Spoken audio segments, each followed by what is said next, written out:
system's rigged, man, it's time to break free. Eyes wide open, gotta see what I see. Standing on the front lines, fighting for the truth. Lift the veil of lies, it's time to be the proof. Take a stand, don't you back down. Raise your voice, let's shake the town. We're the voices that won't be ignored. Breaking chains, yeah, we're ready for war. With the power of the people, we'll make them see a world of justice, united and free. United and free. United and free. Marching with a purpose, we're taking it higher. Fighting through the struggle, igniting the fire. No more silence, we'll make the noise loud. Together in this battle, standing strong and proud. Injustice fades when courage aligns. Rise up together, break the confines. We're the voices that won't be ignored. Breaking chains, yeah, we're ready for war. With the power of the people, we'll make them see a world of justice, united and free. United and free. United and free. So rise up now, it's our time to shine. Together we'll write a new paradigm. You paradigm, you paradigm. Whoa, whoa. We're the voices that won't be ignored. Breaking chains, yeah, we're ready for war. With the power of the people, we'll make them see a world of justice, united and free. United and free. Rise up now, it's our time to shine. United and free. We'll write a new paradigm, new paradigm. United and free. United and free. About the case, and I was thinking about that. So someone asked about voting. So I have a thought for y'all. We're doing a field trip tomorrow, which I've kind of hinted to y'all about, but haven't directly told you about yet. And the way, so I'm just going to go ahead. So the way that's going to work is we're going to go out to the property tomorrow, and y'all are going to walk the property. The lawyers and I are going to go out and do a scout team advance ahead of y'all, and we're going to review the path that we're going to have y'all take.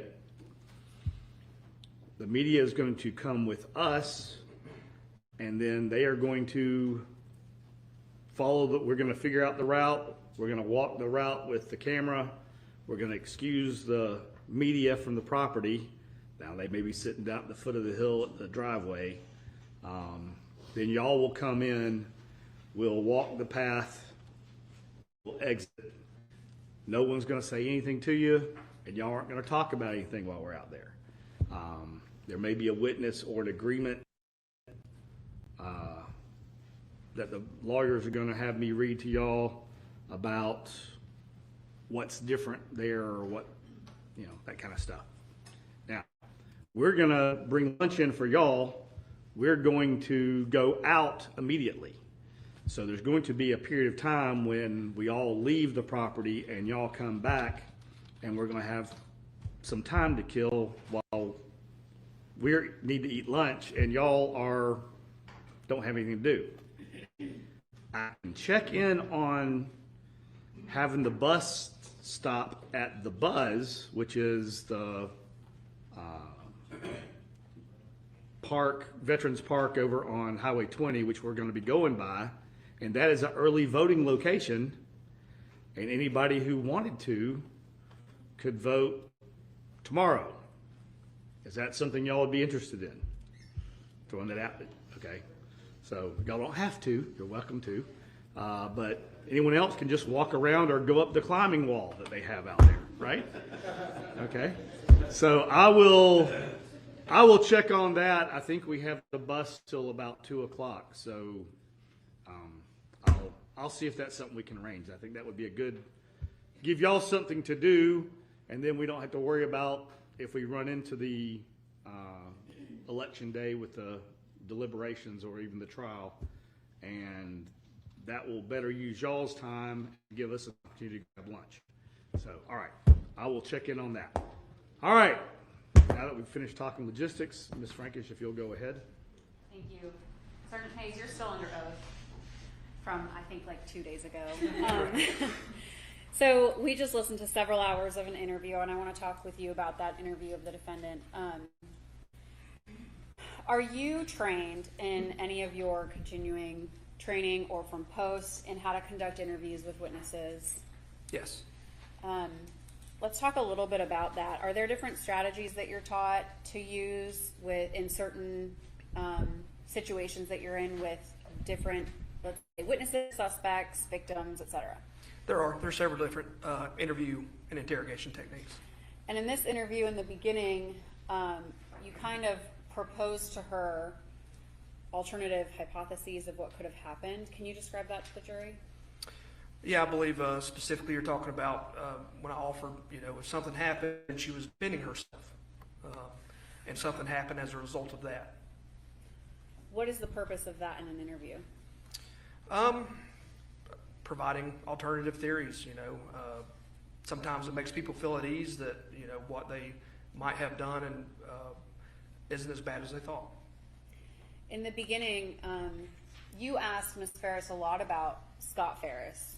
Why did you do that? Getting everybody's opinion on, everyone. We really concentrated on Melody and Scott in the beginning of this investigation because they were the two people who lived on the property with Gary. We believe them to both have the most intimate knowledge of what might have happened. And at one point, it sounds like you stepped out to receive more information. Tell the jury about what was going on while you were interviewing Ms. Farris over the several hours that we heard. The search at the property was still going on. I was sent to go, do these interviews. So not only was I getting information from the scene of what they were uncovering, I was being asked, what has she said so far? Is there anything else we need to look for, check on, anything like that? When you were interviewing and when the detective at the time, Kuykendall, was interviewing Ms. Farris, did either of you ask her about the financial situation of the family? We did not. Was the beach condo that was supposed to be for the following weekend on, I believe, the 7th, was that a topic of conversation among the family? Yes. Is that why that came up in your interview with Ms. Farris? Yes.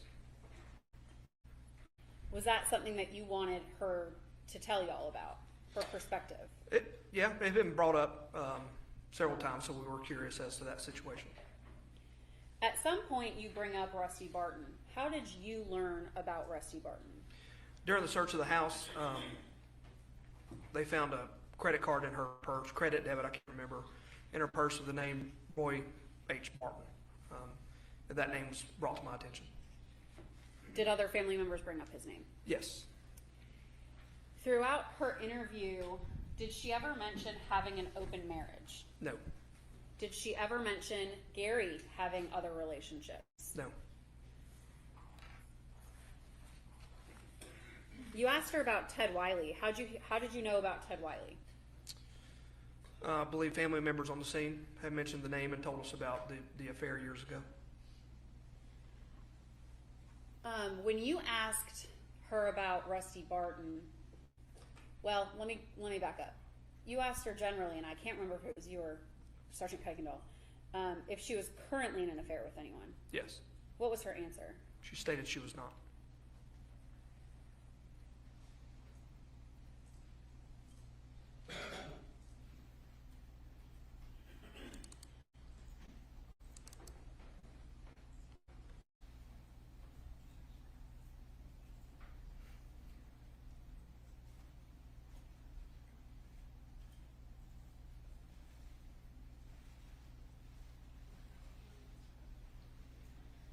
Judge, at this time, moves to admit Pope 1.1.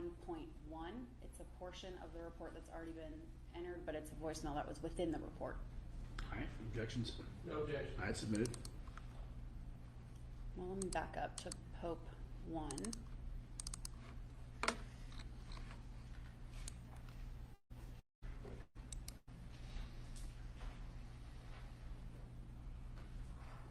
All right. I'm showing you, Sergeant, Pope 1, and on page 13, it's item 48, voicemails. Can you read the date on that, please? June 18th, 2018.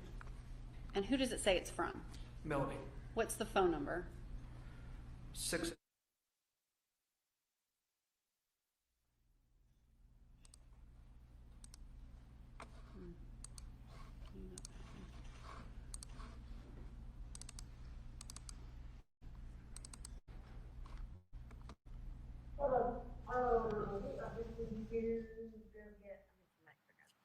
Anyway, it was easier for me just to leave you a voicemail message than it was a text message. So anyway, from there, I'm going to go get a room as opposed to that I could stay with her, but then that way I can talk to you.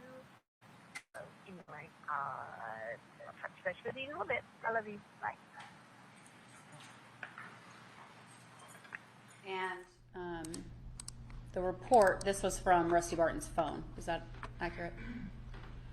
Yes. Okay.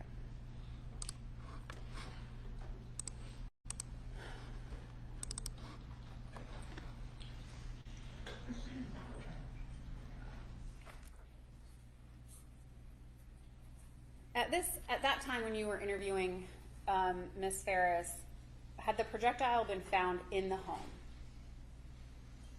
During which interview were we on? At any point throughout the interview, Yes. was the projectile in the home found and Ye- known to you or Sergeant Kuykendall? Yes. Was that something, that's not something you ever provided to Ms. Farris as a detail. Can you tell the jury why? You know, certain things you don't tell people. You try to get them to tell you. You don't want to give them, you know, all of the information. You want to see if they provide anything or if they can corroborate anything for you. When she was told about the projectile in Gary's bone, in his rib, what was her response to you? She asked me if we knew what kind it was. Why was the tractor such an important topic in this interview? We knew Gary was a large man. We knew Melody was a small woman. Running theories through our head of, you know, how this could have happened if, you know, if she did it, if she had help, if she didn't have help. We tried to think of everything, and we noticed the equipment on the property, the RTV, the tractor, and all that, and obviously that was the theory. We knew she knew how to use it, and we believe she could have used it to move the body if needed. And were family members pointing out to you the location of the tractor? Yeah, we had been told that the tractor was parked somewhere that it should not have been parked. It usually was not left there. The condo from July 7th, that also came up. Was that, and I've already kind of talked about this a little bit, but was that a significant event that people seemed to focus on throughout the investigation? The condo, The beach condo. the beach trip, yes.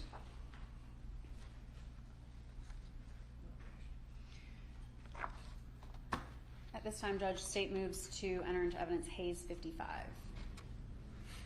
All right, No objection. All right, Sergeant Hayes, we talked about how the sheriff's office was collecting phone records, extracting cell phones, and you had the opportunity to go through some of these phones and some of the records and the data, correct? I did. I'm showing you Hayes 55.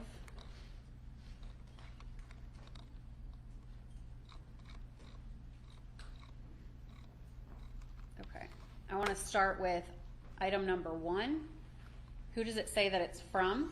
Ella Farris, And who does it say that it's to? Melody Farris. What is the text message? It states, "I want you to come to the beach." Okay. What date was that sent? July the 3rd, 2018. I want to move on down to the next one.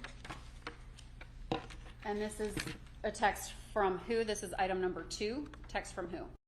From Gary Farris. To who? Appears to be to Melody Farris and Amanda Farris. What day and time? July 3rd, 2018 at 3:11. And he is telling them what? I was planning to go to the beach with the girls. Item number 3. Who is this from? From Emily to Melody. What time? What date and time? June 24th, 2018 at 5:57 p.m. Okay. And what does Emily say to Says, Melody? well, Chris mentioned something about a beach trip. And what was Melody's response to Emily? I'm not paying for him a beach trip. He's still charging his cable and phone and airline tickets to us.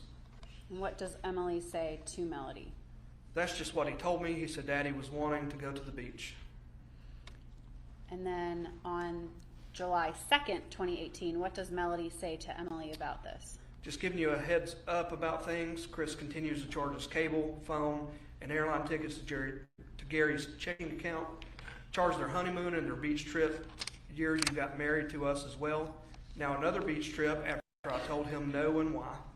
He never paid back Jenna's ring that was financed by us. I have had it. I'm taking measures to stop this insanity. And on June 25th, 2018, what does Melody send to Amanda? It said, did Chris talk to you about this beach trip? He wants to take the girls down there the weekend after the 4th. Let him take them. I haven't gotten past him standing on my porch telling me he was going to beat me unrecognizable, and then only time he wanted to see me again was when they put me in a box on the ground. He continues to take money every month, of which you do nothing about. There's something terribly wrong with not being able to take a beach trip with grandkids without so much drama. I guess such a trip is not exciting enough for someone like you. Okay, so that was from Melody to Amanda. Yes. Seems like a bit much, so let's clear that up. We'll go to item number 8. Who's this from? From Gary to Melody. What does it say? Says, did Chris talk to you about this beach trip? And what date was that? That's June 25th, 2018 at 2 o'clock in the afternoon, 2 p.m. What was Melody's response to Gary? What beach trip? And then Gary says what? He wants to take the girls down there the weekend after the 4th. What's Melody's response? Let him take them. I haven't got past him standing on my porch telling me he was going to beat me unrecognizable, and then the only time he wanted to see me again was when they put me in a box on the ground. Or that he continues to take money every month, of which you do nothing about. And then what's Gary's response to Melody? There's something terribly wrong with not being able to take a beach trip with grandkids without so much drama. I guess such a trip is not exciting enough for someone like you. So that's essentially what this conversation was, right? Yes. Okay. That was sent to Amanda. All right, so then on July 2nd, 2018, what does Melody say to Gary? Did you book a condo for Chris and Jenna? And what is Gary's response? I booked one for me and the girls as well. And then on July 2nd, 2018, what does Melody say to Amanda? I got Gary's phone. He booked and paid for a condo for Chris and Jenna. I'm beyond furious. What is Amanda's response? Oh, big surprise. And what is Melody's response to Amanda? He is wrong for doing it, and when I specifically said no and had just reason. What is Amanda's response to Melody? Yup, Chris will never grow up. And what does Melody say back to Amanda? But yet he refuses to help you with the dentist. And then what does Amanda say to Melody? Yup, can't stop him. It's ridiculous. What is Melody's response to Amanda? This is the last straw with him. And can you read that date one more time? That date is July 2nd, 2018 at 10:07 a.m.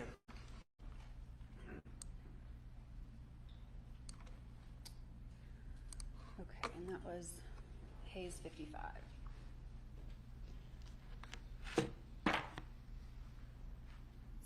throughout her interview, she mentioned to you, who did she keep telling you that booked that condo? Chris.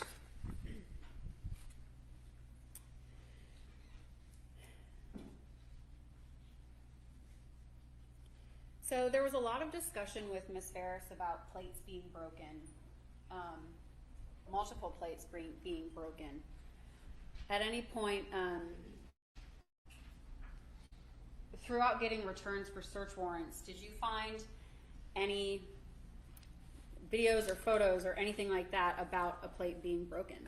I did. Can you tell the jury where that was located?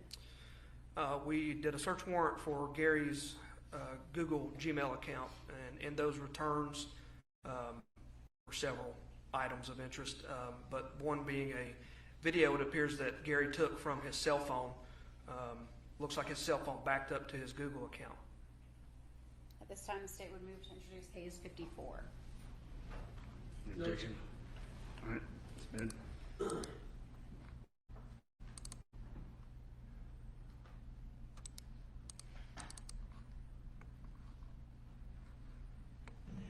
Leave a plate.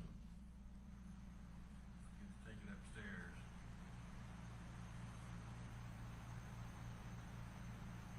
Minor temper tantrum. Of course, I had supper tonight, and it was 6:40, so I'm sure I'll be feeling poorly here in minutes. But we'll see. Sergeant Hayes, can you,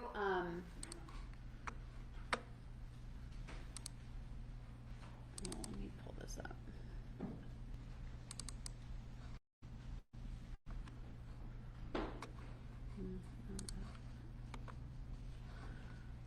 What is that? This is strange. This is the file within that, exhibit. I can't move that. Titled metadata. Can you please put on the record the album title of that? 7/2/2018. Okay, and album creation date. You can't. July 3rd, 2018. Okay. Thank you. I can't move that.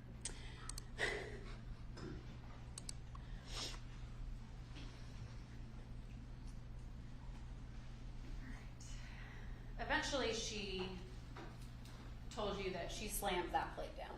Yes. She also mentioned she cleaned that up, right? Yes.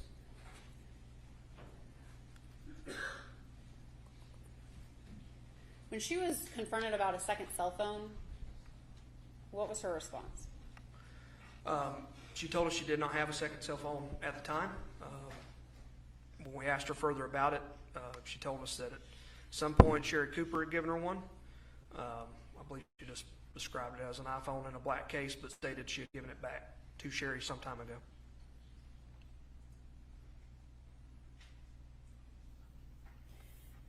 There's one portion in there where y'all are talking about money, and she mentions that, well, was money a big topic with her? It was. She brought it up continually. And what was her issue with Gary and his money? That everyone, according to her, was taking it from Gary. But not her. Correct. And did she tell you, what did she tell you about her access to money? She said she had limited access. What did she tell you about the cards that she had? The card she did have, Gary would get an email if she spent any money. He would question her even for $38 Kroger purchases.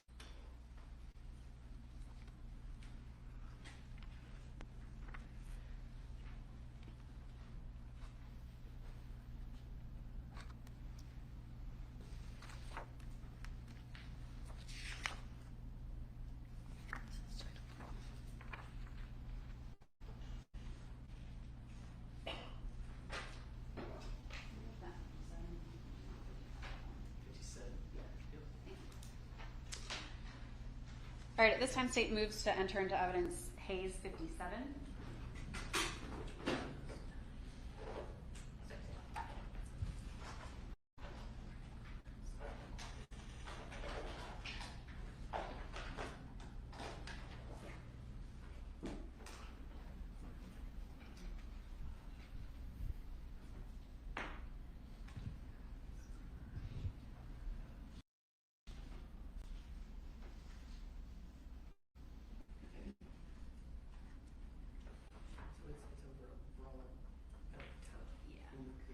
search based on those topics.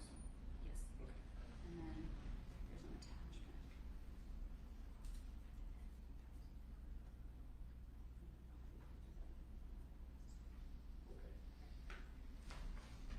All right, at this time, state moves into evidence Hayes 57. No objection. I submitted. 57.1. Thank you, yes. What's wrong? And 57.1.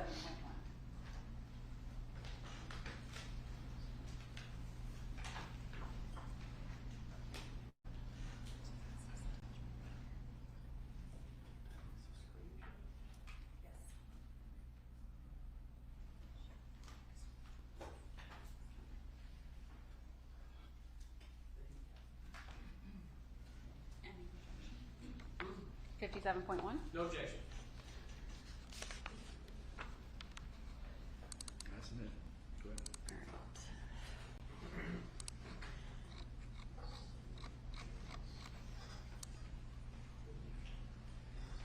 All right, this is back in February of 2018, and I'm looking at item number. Oh, sorry. It just said What is don't that? show- I don't read It it. just said don't show this message again, and then we wouldn't have to do Oh, it again. sorry. I don't read stuff like that. Just get away. Okay, can you please read item number 1, to, from, and the date? From Melody Farris to Emily Farris, date February 10th, 2018, 10:48 a.m. Scott just left, going in a limo to North Georgia for a wine tasting. I'm home working. Things have to change. And what does Emily say? Did he rent the limo? Melody's response. Don't know, for Justin's birthday. And then Melody says one more thing. Taking Ashley. What does Emily say to Melody? I'm not taking care of him when we're in our 50s. What does Melody say to Emily? And if I say anything, I get chastised by G. Wayne. What's Gary's middle name? His middle Gary name? Wayne. Farris's Gary middle Wayne name. Farris, yes. What does Emily say back to Melody? I don't get it. What's Melody's response to that? And he has a credit card. I don't even have that. Insane. Okay, now I want to jump back to 2017, September of 2017. Item number 9 in this same exhibit. Amanda says what? Call me when you get off. Well, actually, sorry, this is, I believe, Melody to Amanda. You can scroll down and make sure, but it's in her sent folder, so. Call me when you get off. Okay, and then the next one. Your daddy has shut down my debit card, giving you heads up for your hair, yet Scott has debit card and credit card, and Chris is still using bank info to pay his cell and cable to tune if $800 a month. What does Amanda say? I won't worry about my hair then. Some things never change. What does Melody say to Amanda? He may turn it back on, especially when he has no dinner, no clean clothes, and no dry cleaning. He said that if I have no money, I have to stay home, and he is going to tell you for that if you still choose to talk to me, then he will know how you all truly are and will have nothing to do with you kids.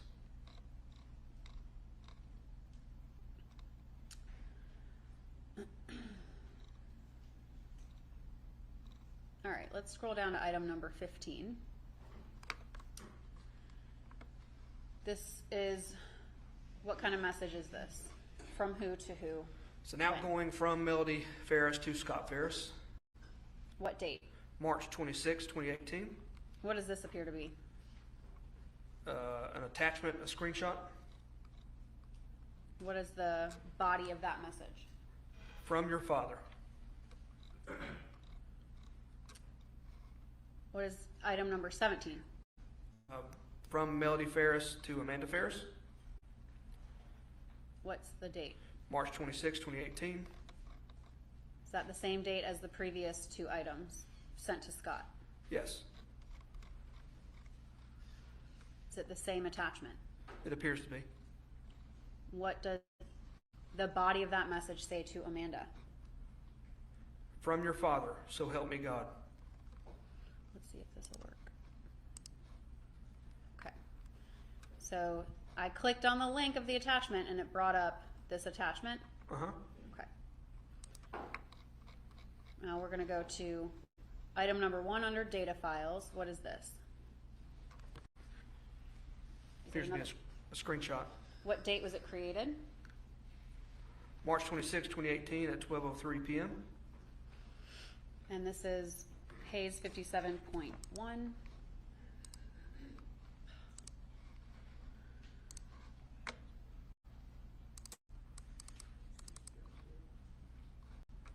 Can you please read that screenshot? I can't read the very top. It looks like it says dinner ready. Then it says, where did you go? I'm assuming that's supposed to be prolific. Profligate spending must stop. I work every day in between you and Scott and Chris. I cannot keep up. You treat me like I don't exist, which is offensive given how you repeatedly betray me. No.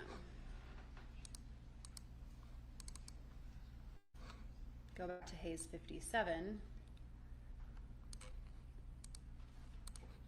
Does that appear to be the same text message? Yes. Just looks a little edited or cropped. The screenshot? Yes. And that is the same one she sent to Scott and Amanda on March 26, 2018. Yes, it appears to be.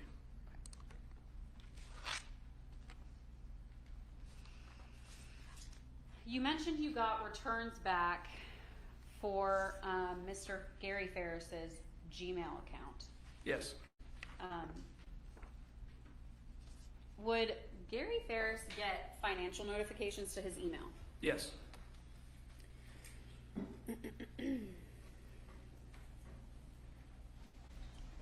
And this jury has heard, and so have you, Sergeant Hayes, that Mr. Farris has got an email from Rusty Barton's ex-girlfriend. Yes. Did you find that email in his Gmail returns? We did. At this time, the state moves to tender Hayes 6 and Hayes 56.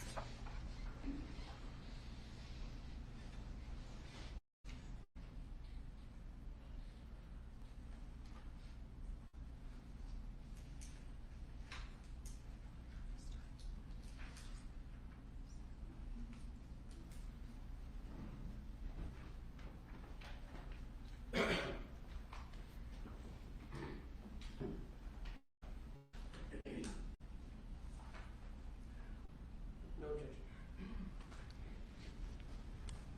At this time, I'm going to tender Hayes 6. All right, submitted, go ahead. All right, what are we looking at here in Hayes 6? This is Gary Farris's email, his Gmail account. And can you, the date is in local time, can you tell the jury what date that appears to be? Appears to be October 19th, 2017. And going down to the bottom of that screen, who is it appeared like the email is from? From Christina Grant. Okay. And that date is the same, October 19th. What year? 2017. What's the subject? Your ex.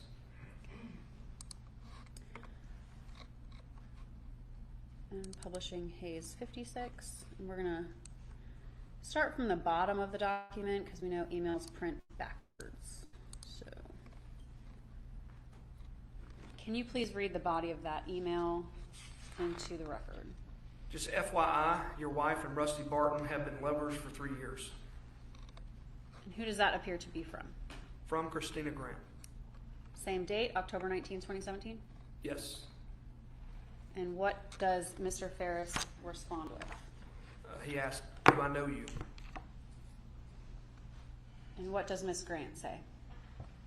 You want to talk? What does Mr. Farris say? Not right now. What does Miss Grant say to Mr. Farris?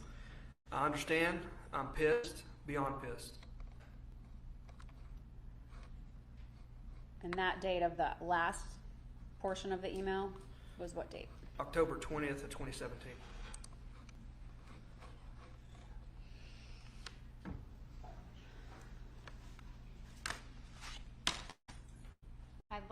talk about these financial alerts. When Miss Farris was talking about what all she did when she woke up on July 5th, did she mention going anywhere? She did not. Did she mention driving off the property? No. Making any phone calls to anyone about going anywhere? No.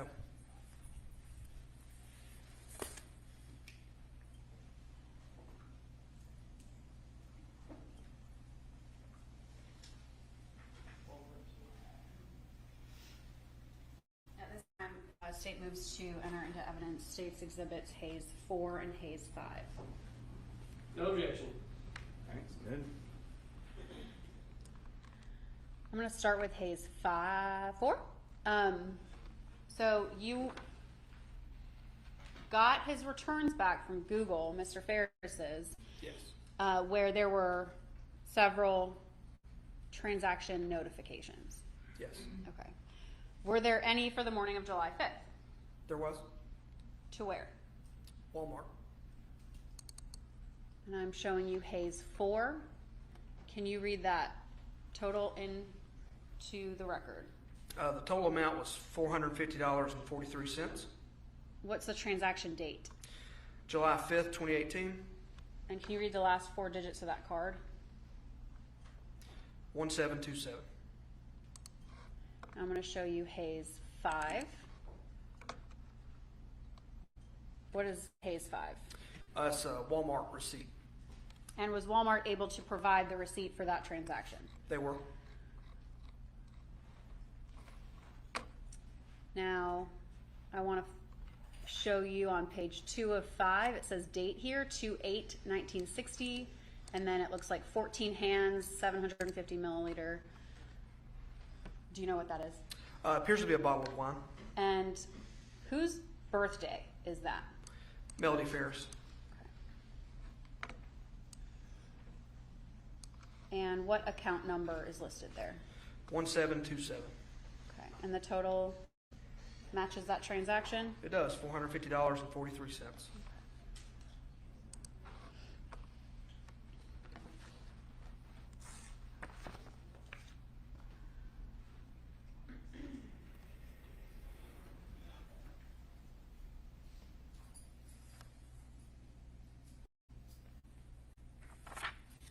And yet she did not mention that visit to Walmart to you. She did not.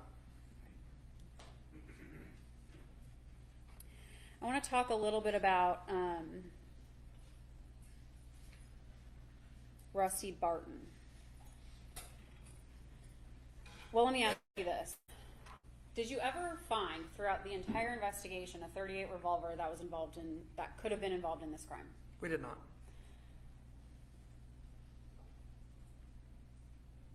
After interviewing people for that first month in July, would you get calls from Chris and Scott? Yes. And did they ever come to you together to talk about the case? They did. How long did you speak with them for? I don't recall the exact time. It was well over an hour. And did they maintain contact with you throughout the investigation? They did. All right, now I want to talk about Rusty Barton. Can you tell the jury how Miss Farris came to be arrested?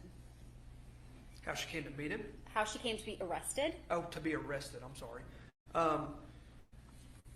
After the autopsy result was finalized and published by the GBI, and we had a positive identification on paper and documented from the Georgia Bureau of Investigation, we took warrants on Miss Farris. We started looking for her. We didn't know where she was at the time. It had been almost a year after the investigation. I had not had any much contact with her since. We soon discovered that she was in Tullahoma, Tennessee with Rusty Barton.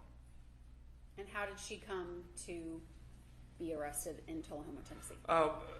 Sergeant Pope and I took another trip up to Tullahoma and began looking for her. We asked the local police department for assistance. We went by Martha Jane's house to see if she was there. She was not. The Mercedes, Gary Farris's Mercedes that she was driving, was parked in that driveway. We went to Rusty Barton's residence where he was living with his daughter. His truck was gone. I believe we tried to call Rusty. Hadn't spoken to him in a while either. He didn't answer. I reached out to Bobby Carter, which was Rusty's attorney. Got him on the phone, explained to him what was going on. Bobby Carter called me back not long after and said, I got a hold of Rusty. They'll meet you at the Tullahoma Police Department in about 20 minutes.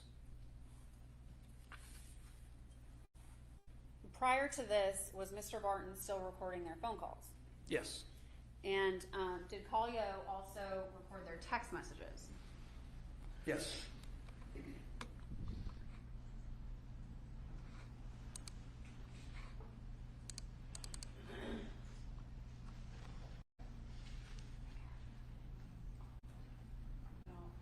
I believe I may have already admitted the total of the Colliers, but at this time I'll move to admit the remainder.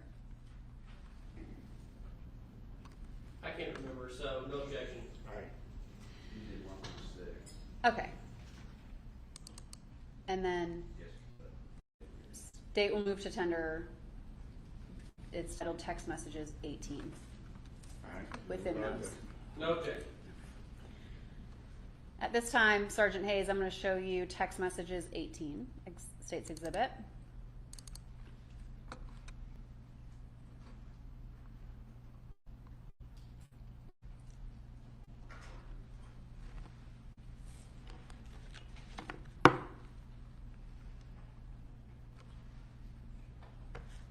I'm just going to hit close on this one, Judge.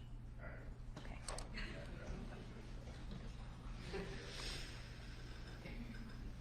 Okay, what are we looking at here, Sergeant Hayes? This is a printout of incoming and outgoing text messages between Rusty and Melody. All right.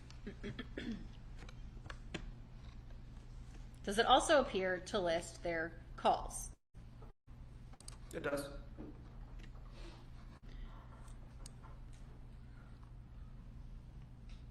And this is, well, let's go to the top. What's the first date listed here? August 1st, 2018.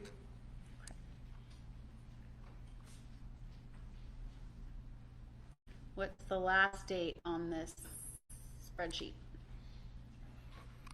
August 31st, 2018. Don't make me expand that. I don't know how to do that. Okay.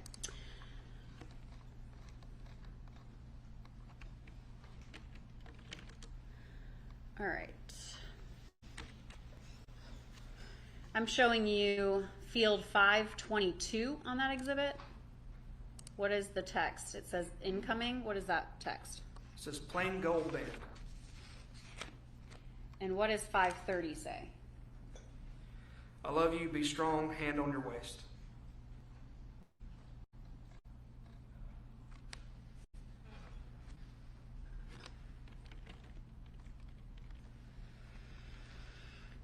I'm directing you to field 807, and that says outgoing. Can you read that in the record, please? You think I'm having fun with all this bullshit. I can't drink enough to make it okay. And that says outgoing? Yes. In August of 2018, was Mr. Barton recording phone calls between him and Miss Farris still? He was. Judge, the next call I'm going to publish is an hour. All right. Break after? Before we get started with it, I guess.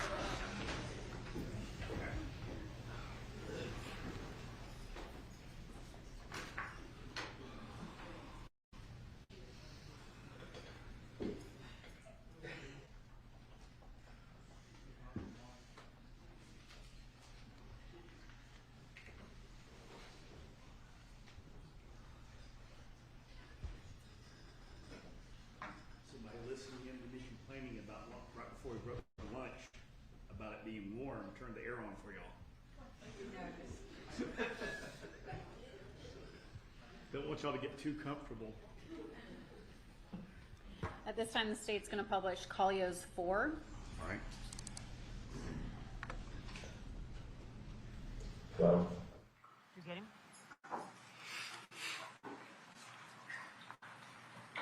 Mr. Fogus would like me to use the Is that order in Hello? You get him? Who, Bobby? Yes. Yes. Yeah. Got him. He talked to him and called me back and said he had talked to him. And? He said he basically told Bobby that he was a much better attorney than him and it was a scare tactic and we'll let it go at that.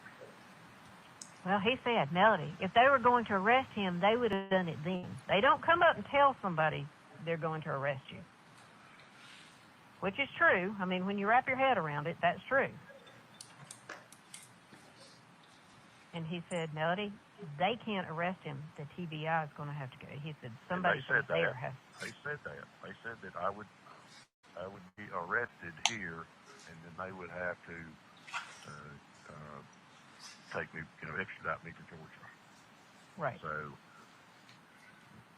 like Bobby said, then it hit the news here in Chattanooga and Nashville, and Right. that's the first thing that's going to happen.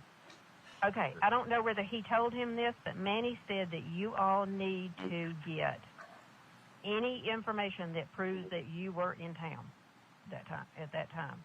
I said, well, that they had already gotten from a grocery store that you had been at. They had gotten the footage there because they even knew what you bought.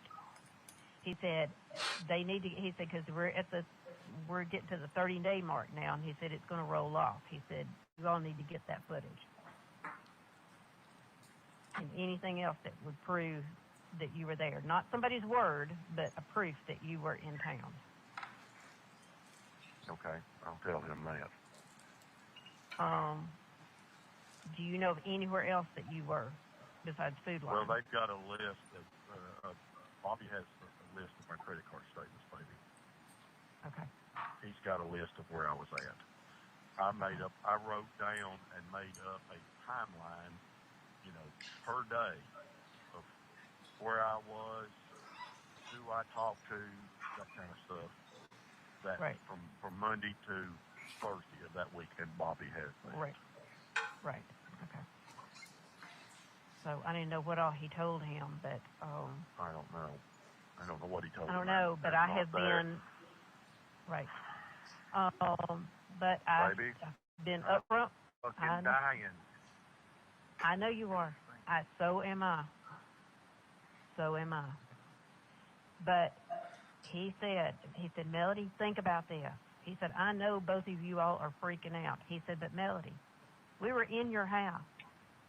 Nothing was glowing. They don't have anything. He said, it's a scare tactic.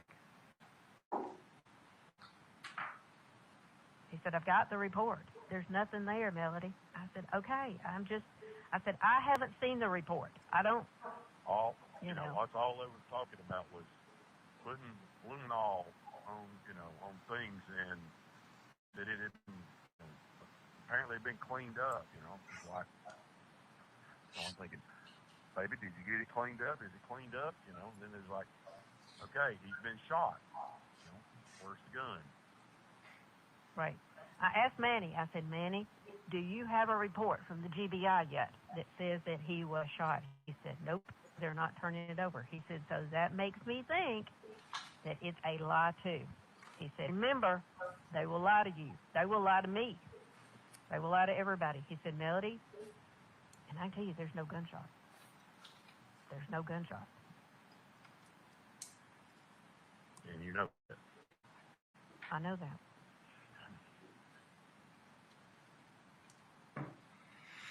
Manny said, Melody, they are lying to you. So, what did they show Bobby any pictures today? Yeah. Do you know what it was of? It was the ones of the looked like just walls. I mean, all I could tell was walls. I couldn't say, it was like a picture of a wall, that had shit sprayed on it. I mean, I couldn't. And then there was a picture and like ashes of a bone that had a bullet in it. Right. And I told him, I All said, everything he was said, burned. right. He said, did they leave anything with Bobby? Do you know if they left anything with him? I have no Copies idea. of anything? I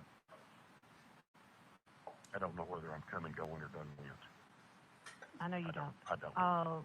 Did they show them to you? What? Copies of these pictures? Yes, that's what I said. I saw a picture of a wall, or a couple of pictures of, a wall or walls. Right. And the stuff sprayed on, and then we had a black light on it, and Okay. floating. Okay. I'll chat that. He said that more than like he said, do you know anything about this Bobby Carter? I said, I don't. And he said, do you know if he's trained to look at that to know that what they're showing him is the truth? I said, I don't know that either. He said, Melody, they will also show pictures that have been altered. And they can do that. It's not illegal for them to do that. He said, but Melody, remember, I had my investigators in there. There's nothing in that house. I said, I know that. I do know that. He said, I've got the report. Melody, there's nothing in there. I said, I understand that. He said, okay, then. Of course, he was like, I said, look, I don't do this. This is not my forte. That's why I'm calling you. Which is exactly what I told them. I was like, y'all, I don't know what the hell this is all about. Because I've never been in this position before. You're asking me questions about shit I don't know. Right. Right. Said, he said he wanted to know. He said, why did... Right. He said, why did he get an attorney? I said, why did he get an attorney? I said, his wife was a court reporter, and he had lots of friends who were attorneys in town, and I said, he did not talk to them without a lawyer. And he said, okay. That was he was trying to get wrap his head around everything. He said, but first of all, he said, how long did they stay? And I said, about 2 hours.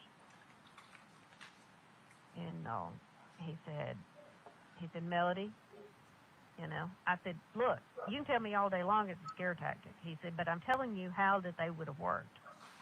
He said, all they're doing is to try to get him to say something.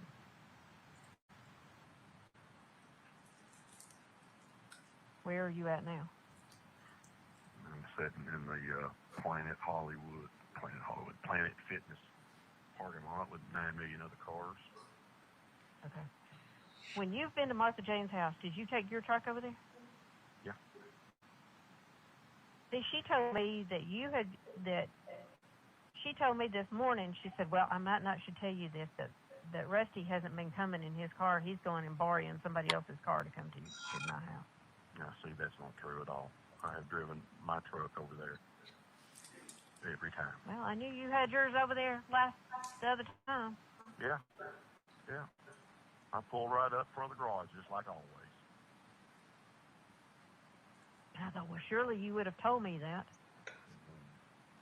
What if difference you hadn't would been that taking make? your vehicle. I don't know, because she said you thought that you had been tailed over there, that you had a GPS on your truck, so that was why you weren't bringing your vehicle over there. No, that's not true at all. Okay. No. You know when I've been there, and Well, I do. yeah, so there was nothing good about me going and checking on Martha.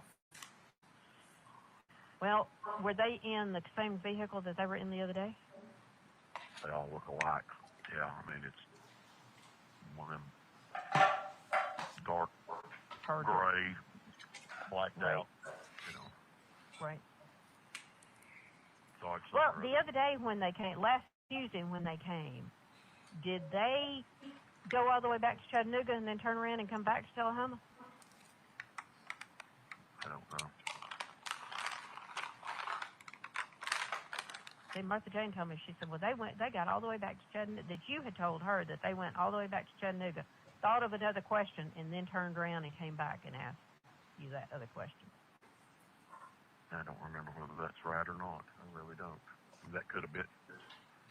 I don't remember. I didn't think that there was enough time that had elapsed for them to drive all the way to Chattanooga and back. Yeah, me neither.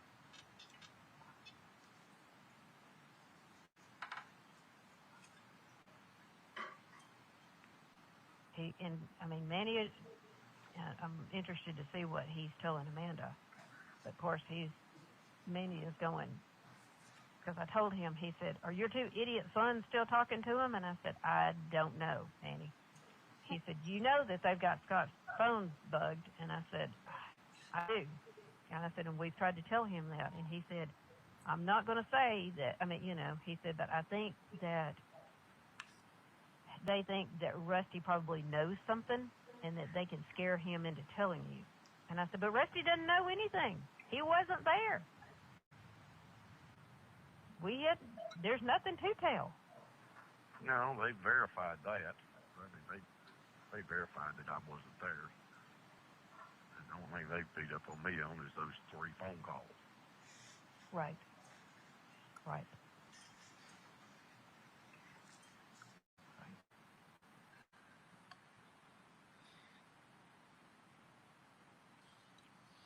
He said, "All they're trying to do is scare you all." I said, "No shit. Well, they're doing a good job of it."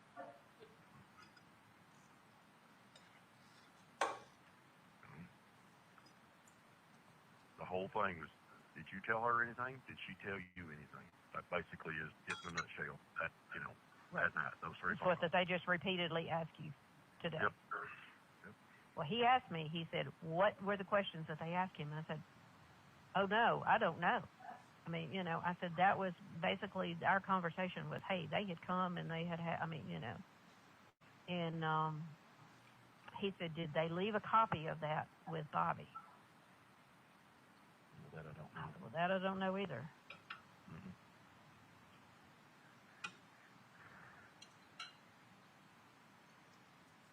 So that was what he said. They're trying to scare him. So I don't know what all he told Bobby, about you not talking to him anymore or anything like that. He said, because the thing of it is he said,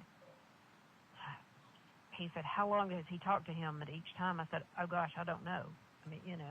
He said, "They've got somebody who's talking to him, and he's the only one that's talking. That's why that they're coming back and talking to him." He said, "Because not any of us are talking to him." Well, like I told them, I don't have nothing to hide. Right. I Right. know I wasn't there. I didn't have nothing to do with it. I don't know what happened. I talked to her that night. Yes, she called me 3 times. I talked to her that night. We just talked. It was just normal shit.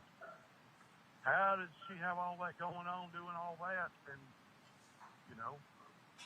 all y'all are talking about is the horses and that kind of shit? I'm fucking scared. Because there was to death nothing now. going on. Yeah. Because there was nothing going on. I didn't tell her nothing. She didn't tell me nothing. Yeah. Because there was nothing going on. My fucking eyeballs are running that plumb out on the stem, baby. I know it. I know.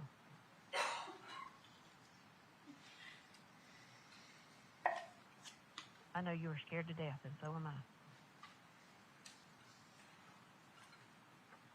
Like I told Bobby. But Bobby, I didn't do anything, so why?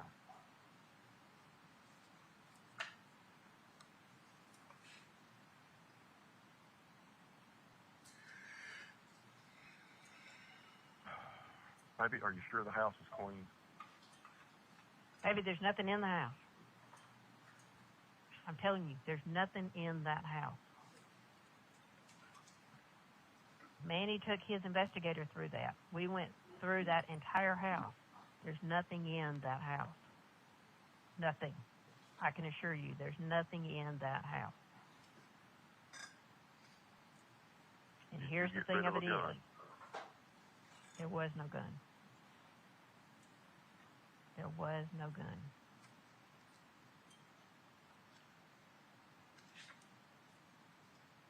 makes was you so no sure gun. that the cops didn't find anything? Because there was no gun in there. Well, I don't mean just mean gun. I mean anything, everything. I mean the whole, blood, whatever. Because there was none. The two pictures that he says that they have, which they had them marked on the wall. I mean, you could see where that they sprayed everything. Technically, there was three pictures. There was one right inside my front door, because they had tape up, and you could see where that they had sprayed the wall. And it was like little sticky notes with like little numbers on it. And the marks are still there on the wall. I mean, they're very blatant. You could tell it's where somebody, like a dog, has come through and shook. I mean, they're tiny. I mean, we're talking the size of a lead in a pencil. That unless you don't see them on the wall, and if it hadn't been for the tape on the wall, I mean, to pinpoint it, off. And you could see the stuff that they sprayed on the wall, to eliminate, quote, blood. Manny's guy came in. There's nothing there. They sprayed right up inside the basement door that comes up into my dining room. They sprayed that table. They sprayed the floor. They sprayed the door. They sprayed that. There's a piece that comes out. It's like a built-in cabinet and stuff there. They sprayed all that. They sprayed the floor. There was nothing on there. Nothing. Then they sprayed downstairs in the basement. There's a wall that separates, that kind of goes down there, where you go around and go down the hall to the bedroom and the bathroom and all that kind of stuff. And then there's it's like where the stairwell goes down. They sprayed that entire wall. They sprayed the bar top, and they sprayed the floor all down there. There's nothing on it, nothing illuminated. But that's what they're talking about. That's the three places that they're talking about. And there was nothing on it, because we were in there on Sunday. There was nothing there.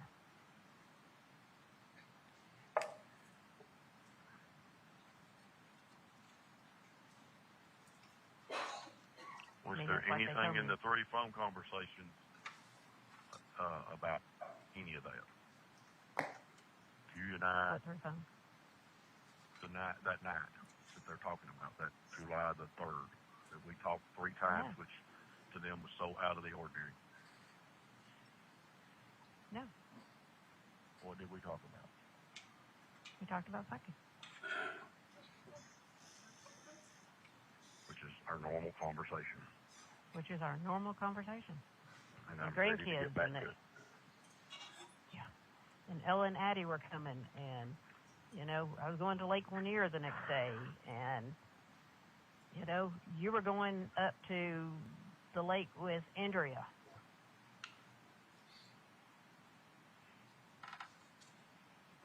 That's all we talked about.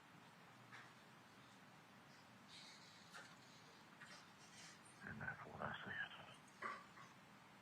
That's all we talked about.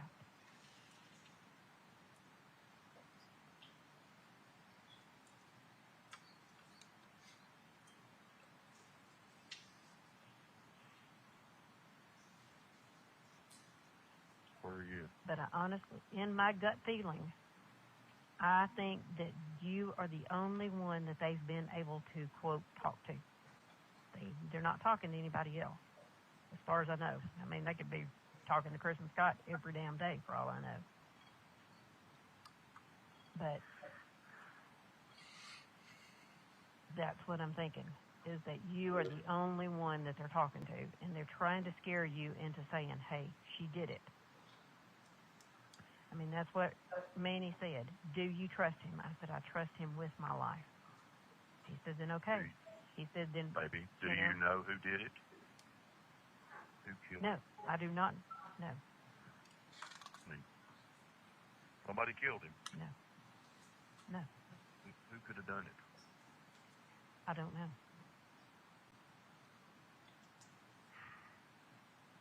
I mean, Chad said today, he said, Melody, Amanda and I on our way to go get pizza and coming home from getting pizza last night. He said, we did it as outside person looking in, He said, I'm not going to sit here and tell you that Scott did it. He said that there's too many peculiarities when it comes to Scott. There's too many.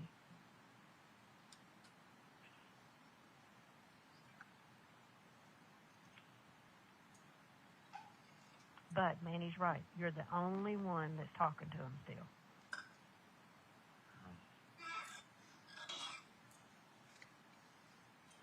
So I don't know whether he told Bobby not for you all not to talk to them anymore.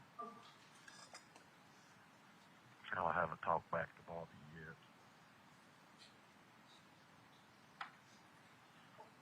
I had wondered. Maybe do because you he said think that he if was, Scott did it, that would you have not heard it? Known it? I mean, okay, let me tell you this, and you tell me whether this is correct or not.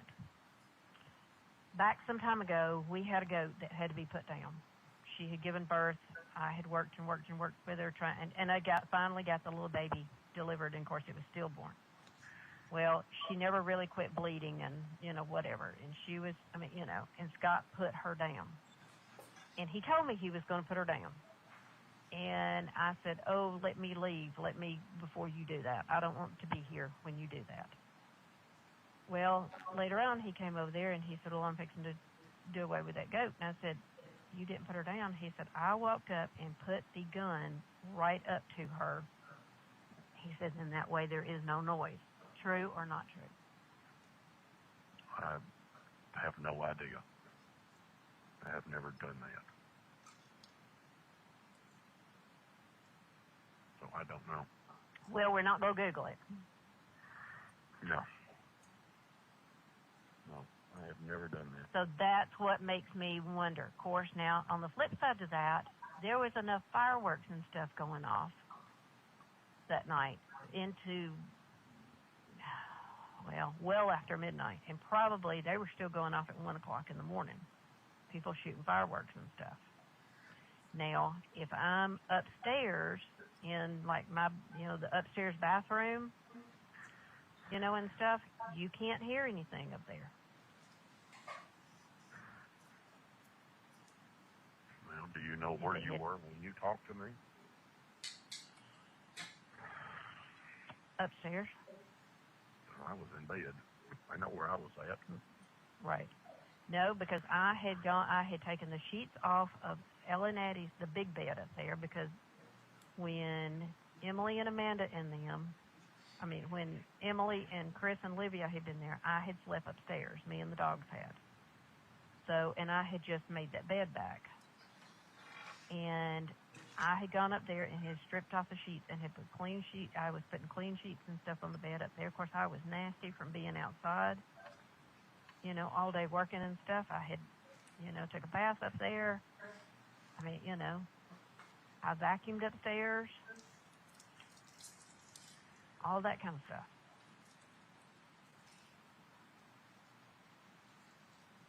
Of course, Manny still believes that there is no gunshot. He thinks that that's all coming from the fact that Scott told him there was a missing gun. Which Manny wanted to know. He said, have they asked in any of this time to see any of your guns? No.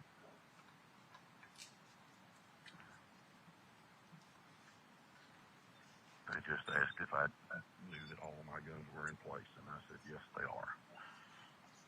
And they are. I've checked every one of them. Right. He said if they had thought that there was a gunshot, he said they would be taking his guns and at least looking at them.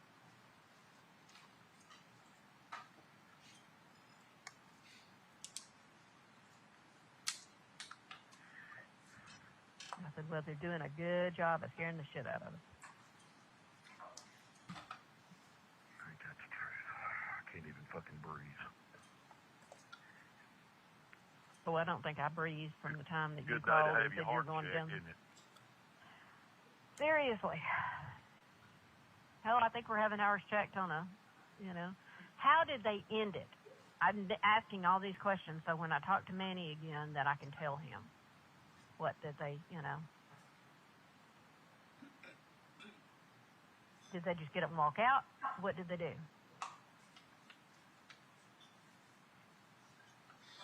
They said they would see me soon.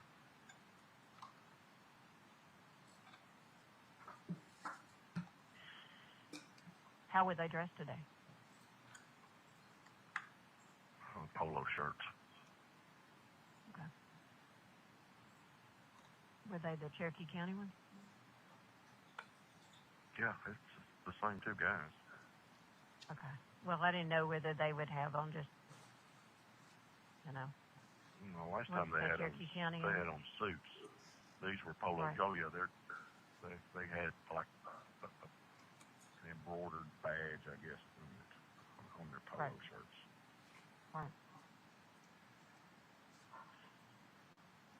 But like they said, Melody, that's not how they do things. I said, Manny, I'm not used to doing this.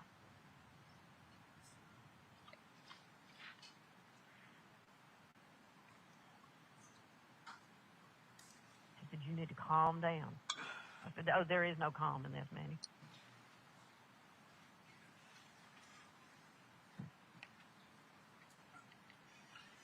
I said, but he said, before when they went up there, did they tell him that they were coming? And I said, yeah, because he had it set up to meet at the lawyer's office. He said, and this time they just showed up out of the blue? And I said, it's my understanding that they did. He said, but they went to his lawyer's office first. I said, yeah. Is that correct? To me, all this just doesn't, it doesn't seem. I understand a scare tactic, but it doesn't seem right for them to lie about all of this stuff. I mean, why would they have, say they put the stuff on the wall and it had been cleaned up and there was blood there, and say that, there was here's a picture of a rib with a bullet in it, that he'd been shot. I mean, I don't, again, I don't understand. Right. Well, he said that, well, of course, now, LeBron, of course, he used to be a cop, and, of course, now he's been, he's an investigator, for whatever. And he said, first of all, Melody, he said, I can tell you that, according to the pictures, that, you're not going to have all other bones gone and a rib there with a gunshot wound in it. It ain't going to happen.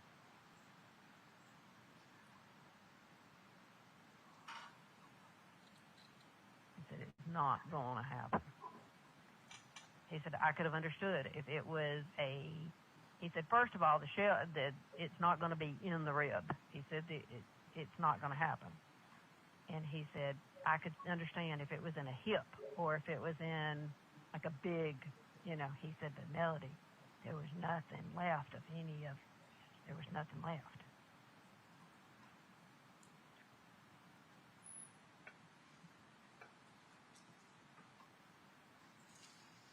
I mean, could you see it when you looked at it? Could you see a rib bone with a slug in it?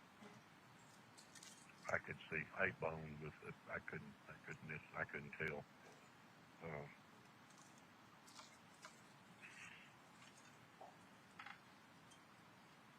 It was.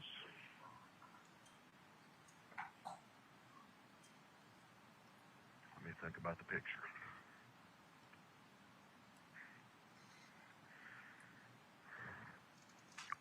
So a rib bone would have been the curved bone. So yes, that's what it looked like.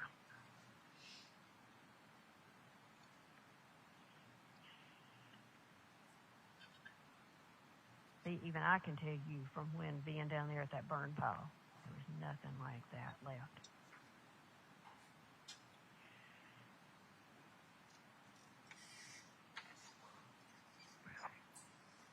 I don't He know. said, I now wasn't you would there. have been right. No, you weren't there. Now, the thing about that is the fact, like he said, Melody, you don't even. They're taking him pictures and showing. He said they could have taken a picture of anything and to be showing him. I mean, Right. And he said, there's he said, I've been doing this way too long. He said, I know what that they're doing. He said, like they said, if they were going to arrest him, they're not going to show up and tell him they're going to. They would have done it. They would have already had all that in place. They would have already had, But that was what he said. He said, why does he have a lawyer? And I said, well, small town, He said, I understand,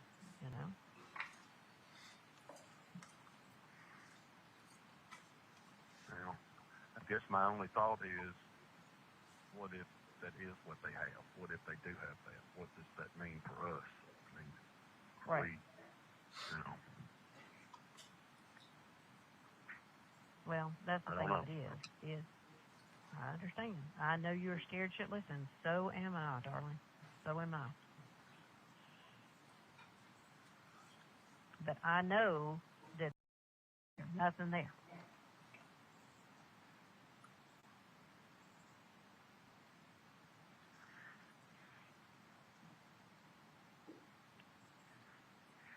That's the one thing in the world that I'm positive about.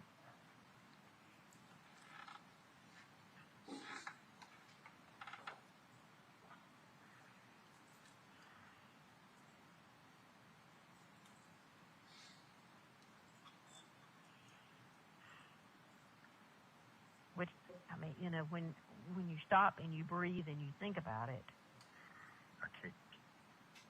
I know.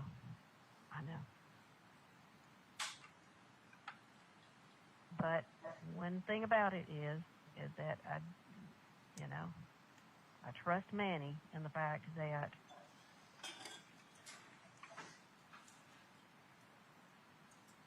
I hope he knows what he's talking about. I really and truly think that I think he does. So, who found the remains? That's what they call them. Who found the remains? Scott did. And did you get in the burn pile? No, Did anybody get in the I burn didn't. pile? Only Scott. Did he poke around in it? He did. Did he handle stuff? Yes, he did. And they didn't crawl his ass for that? Find that weird? Crawl his ass for that? They did not. Or no, I don't think that they did. I don't know it if they did.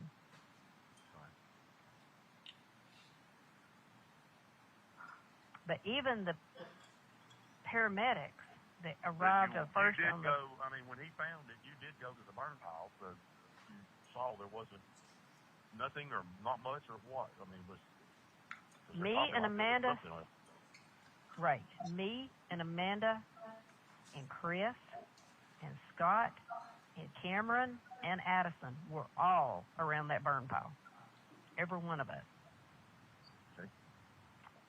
And we'd all been standing there. Even me and Amanda and Scott had been picking up wood and chunking it back into the burn pile. Because it was all still smoldering. Throwing it back into the burn pile. And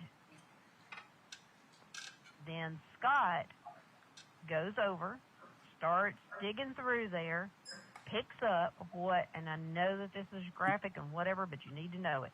He picked up what he said was Gary's face. Picked it up, looked at it, and put it back down in there. And dug around to the rest of the pieces and stuff. Picked it up, turned it over, took a stick, dug around in the burn pile, everything. And then starts freaking out. That's what it was.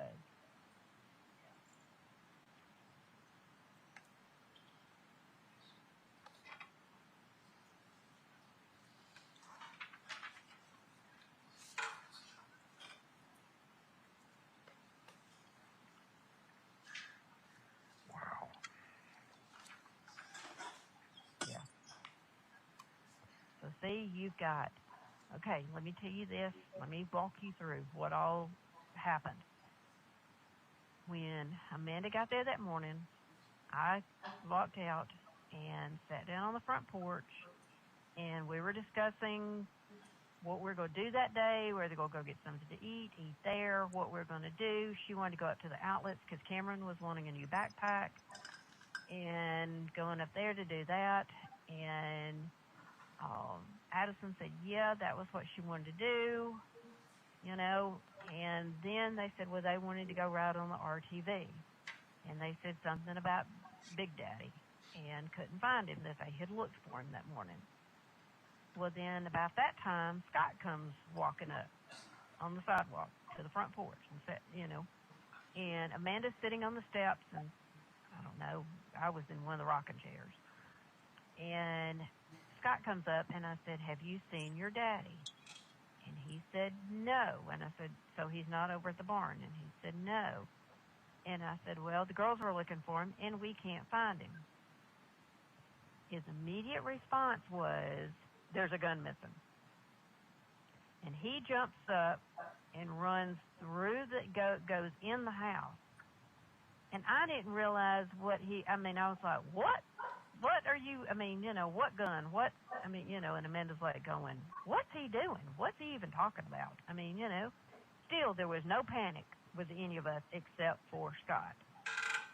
So Scott heads down to the basement. And then Scott comes back out and gets in his truck and heads back over to the barn. Well, me and Amanda go in the house, and we looked through the house and walked out, and Scott comes back at some point. I don't know who got on the RTV, but anyway, Amanda and I walked, through the house and whatever, and then out through the basement door, and we walked out to the edge of the woods and down by the pond, and just, still, nobody's in a panic, nobody's in a whatever. She called his cell phone, it immediately went to voicemail. She sent him an email message on both of his emails, on his personal email and on his company email. And she said that and said, hey, look, we're looking for you, whatever. Still, nobody's in a panic. Nobody's in, whatever, except for Scott. Well, then Chris comes up, and I'm going to get my two girls before the shit. He said, I'm going to get my daughter and leave here before the shit hits the fan. What shit's going to hit the fan, Chris? Well, I'm getting my daughter, and I'm getting out of here. So that makes me lead to think that he has talked to Scott. So he's already on his way to get Addison and get out of there. I said, I didn't think your dad, and I remember asking her, I didn't think your daddy was coming to get you until, this afternoon. He said, I don't know. He said, he's being Chris. He's just flipping out about stuff. So then Scott comes over on the RTV, and Amanda she said, I'm going to go back. She said, I'm going over to the barn and look to see what, so she I don't know how she got there. I don't know whether she went across the dam or whether she walked the driveway. Don't know.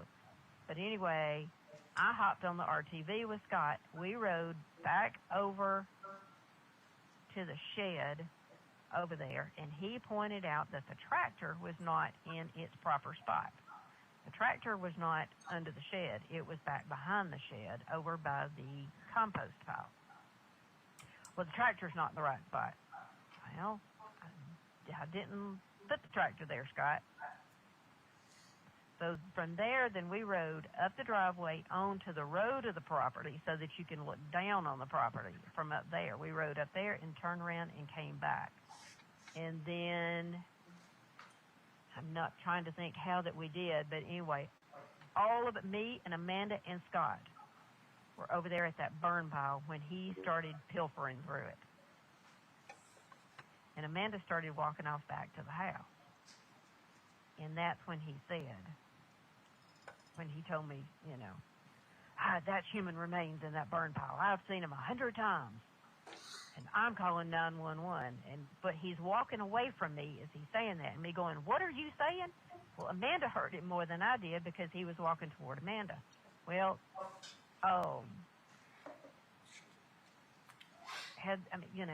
he called 911. He would not let any of us hear him when he called 911. And he went and met them at the front of the driveway, down by the driveway and the road, at the entrance to the property. and stopped them and talked to them for what seemed like an eternity. And then he rode in the paramedics truck up to there. Well, they get out, and they had, of course, they said it was protocol. They got out with a defibrillator and a backboard and, another bag and, that kind of stuff. And he told me and Amanda, you two do not go down there. I said, you're not going to stop me from going anywhere on my property. So me and the paramedics and Scott walked back to the burn pile. And once again, he reached down and picked it up and showed it to him. And then laid it back down.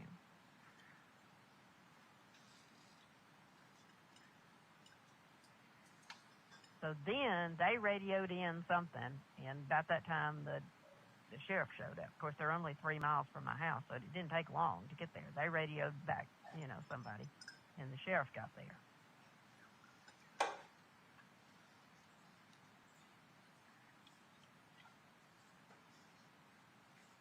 And from that, then I'm the one who actually talked to Detective Hayes first, and he kind of got, from me, okay, what shook down today? What was the thing of today? And I told him just what that I told you.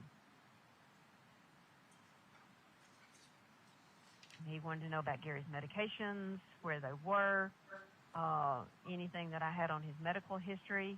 I went in there and got that.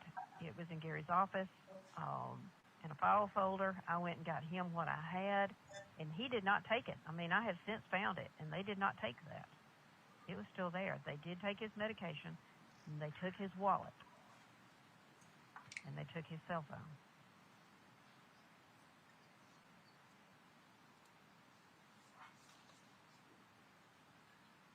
And then the next time that I really talked to any of them was that night when me and Amanda and Chad and Scott went down to the free home, which I guess it's a police station. It's not really a police station. It's like a conference room, and, they got a couple of computers and stuff in there. It's not a real police station. And we went down there, and they asked the same thing that they had asked me that day. Okay, go through today. Go through yesterday. Go through, this morning. And I told him the exact same thing all over again. And he said, well, you're telling the exact same thing because it's the truth. That's what happened.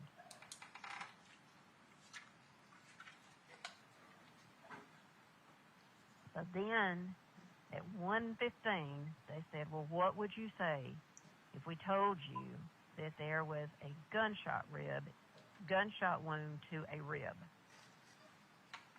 So I just sat there and just looked at him, and he said, well, who's going to go out there and tell your children?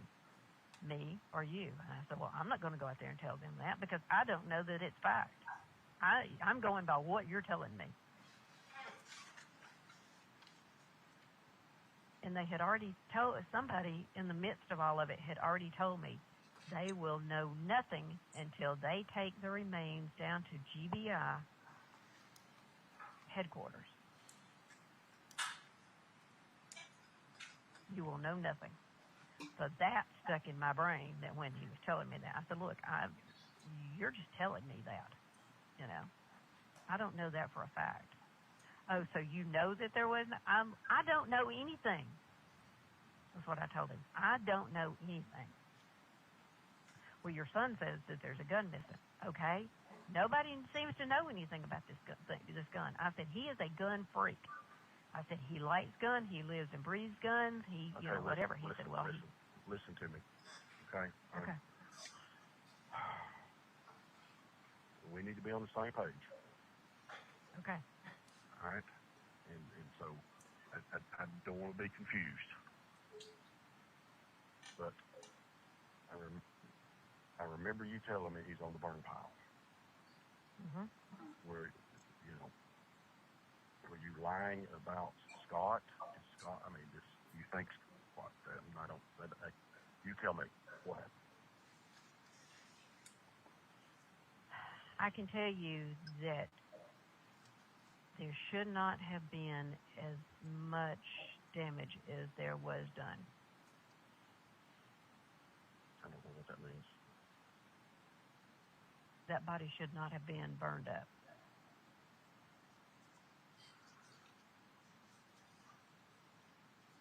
So, who burned it up? I think Scott did. Okay.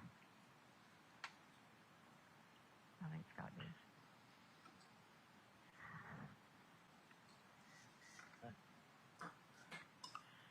Like Amanda said, I think that that Scott had the perfect crime, the perfect whatever, the perfect,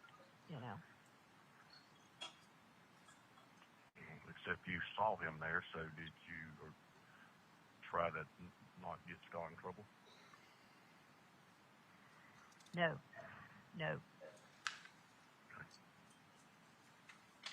I'm not covering for Scott. No, and I told them everything that I have just told you, that, because that's what that they started in. You're covering for Scott. I said, look, I don't know anything, I saw Scott come in that night. He said, do you know if he had been there, I don't know, because I said, I don't even know what time it was that Scott came in. I said, because you've got my phone. So I don't know what time it is that I talked to Scott. He said, well, do you know what Scott did from the time he came home until, I said, because he called me about 6:30 the next day and said he was at the house and for me to open up the front door. And I said, I walked out front, and I said, I opened up the front door, and I said, then I went to my truck that was in the garage, got my debit card, and handed it to him. Right. What I'm saying is that night, the 3rd, that we supposedly talked, so much, and you said he was on the burn pile. Were you just trying to cover for Scott, or what? No. No. Okay.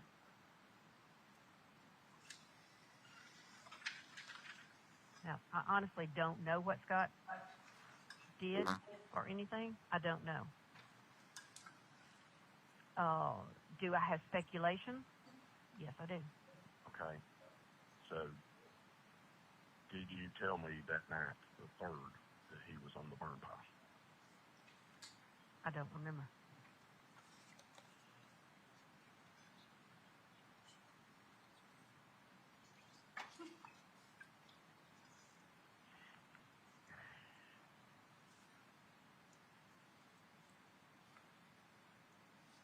I think all that I remember saying to you is that Gary has started the burn pile.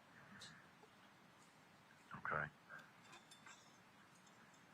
See, I don't remember. I was trying to put it all together, and that was what I was coming up with, but I don't remember what was said about Gary because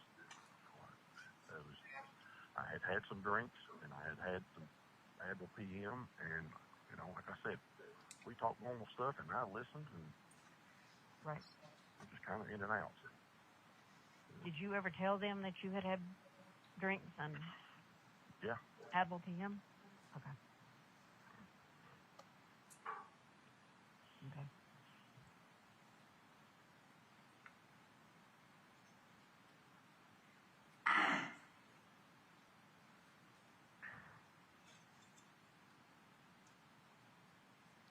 Well, I guess the thing of it is, like Manny said, don't give them any more information than, of course, they're not going to be talking to me. So that's the thing of it is, as Manny said, he's the only one that's talking to him. Well, we think that he's the only one that's talking to him because not any of, us are supposed to be, talking to him. So, he said that's why that they're,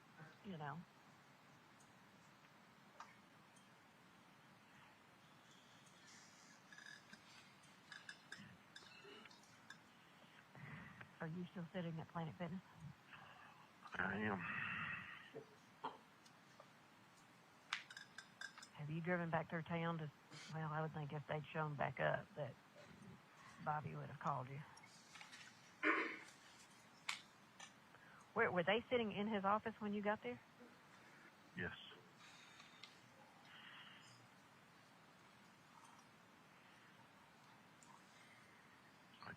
don't know what to say or not to say. You know, if we both get locked up. You don't say anything. You say nothing. I mean, that's what Manny kept saying. Has he made a statement to them? I said, Bobby, I don't know. I honestly don't. I mean, Manny, I said, I honestly don't know what, you know.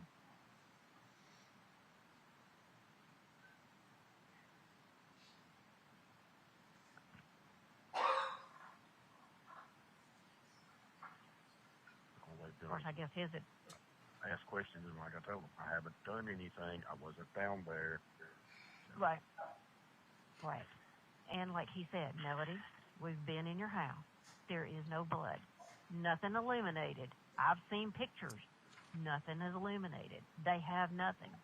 They're telling you, he said, it is, I mean, you know, I said, yeah, I can, I can preach this all day long, but, you know, at the end of the day, we're still scared shitless.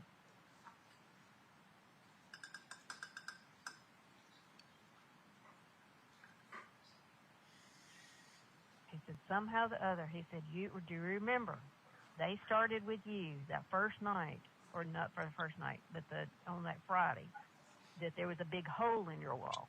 He said, Melody, what was the hole? I said, Did you clean it up good? Did you clean up good? Did you clean up? There was nothing to clean up. Okay. There was nothing to clean up.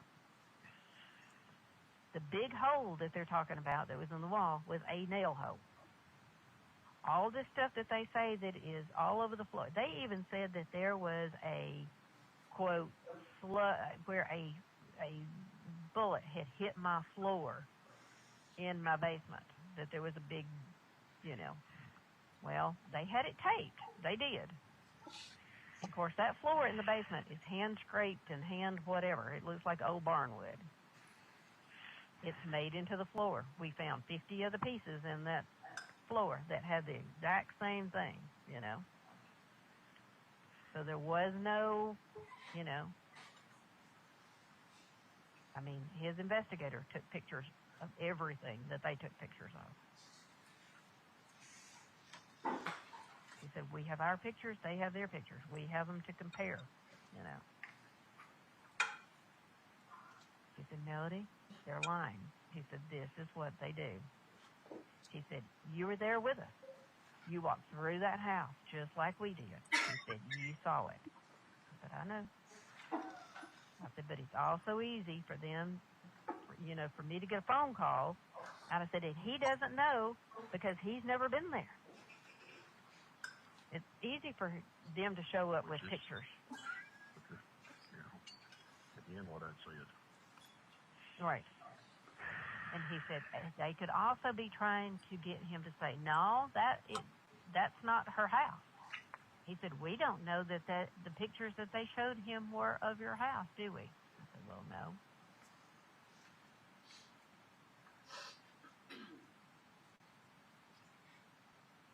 I said, no, we don't. He said, okay. Yeah, they made a big deal about that luminous stuff. You know. Right. Right. But it was still there when Manny. What if that made it where it didn't glow anymore after they put that on it? I don't know. You know.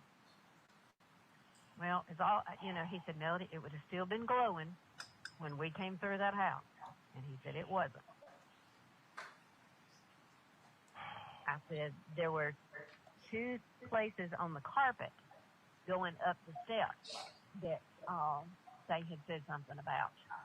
And he said, if they had thought that it was anything, they would have cut that carpet out. But they didn't. He said, have you done it? I said, no, it's still right there, you know. He said, we did a test on it. He said, LeBron said it was wine that had been spilled.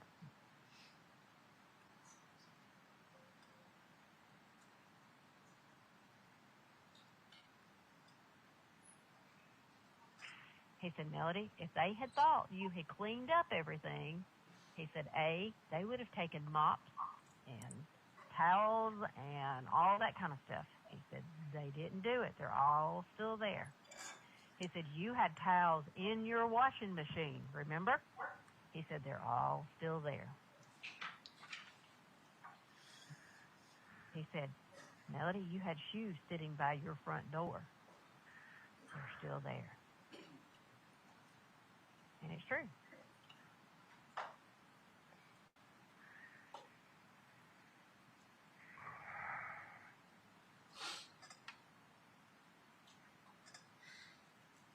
I can't even see.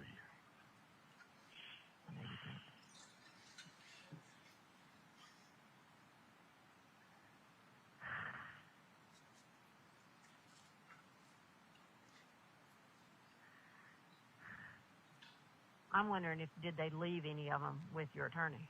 Leave any kind of documentation?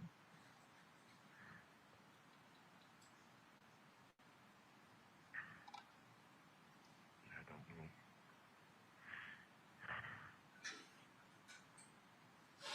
Call him back and ask him if they left anything. He said he would call me. He would try to call me sometime tonight. Okay. So, all right. I haven't eaten or drank or anything. Me either. Or peed or pooped or nothing. Okay, let me give you Amanda's cell phone number, okay? Okay. Because Amanda's going to be here. Well, she gets off at 7, and she'll be here. And I will be with her. So I'm going to put Okay. this phone up. But Okay. if anything happens, then that way you're not calling my other one. But you can always get me on her cell phone number, okay? Okay. I've put it all out on the line with her. I've told her, you know. Okay. Her number is 678. Okay. 5.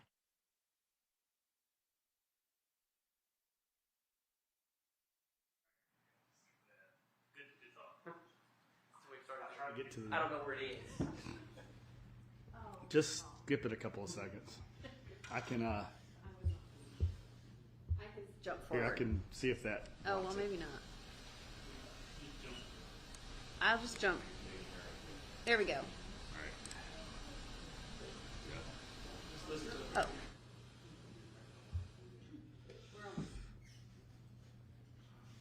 Let me give you tab number 2.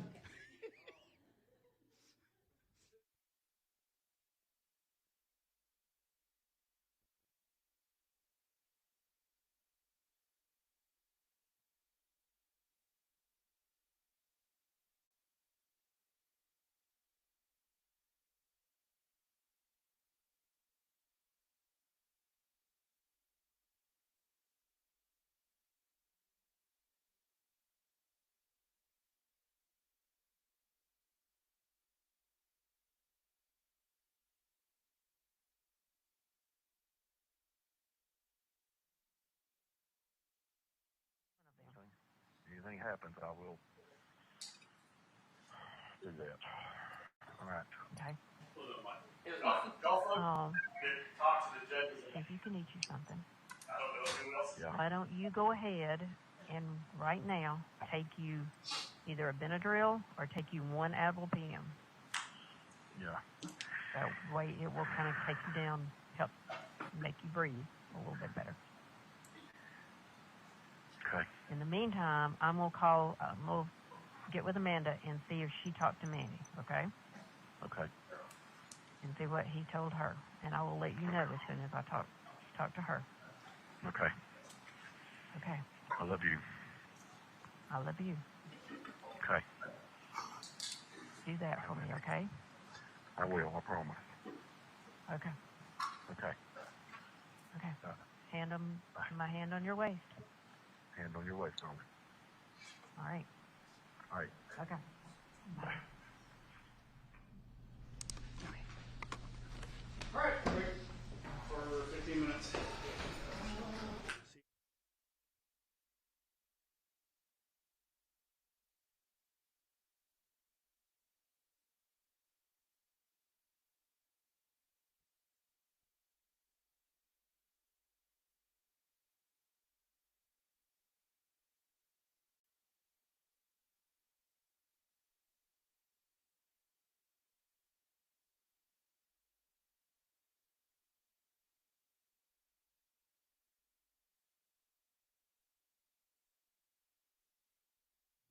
So every now and then I get a wild hair, and then when I try to bring up things, people are like, no, we don't think that's a good idea.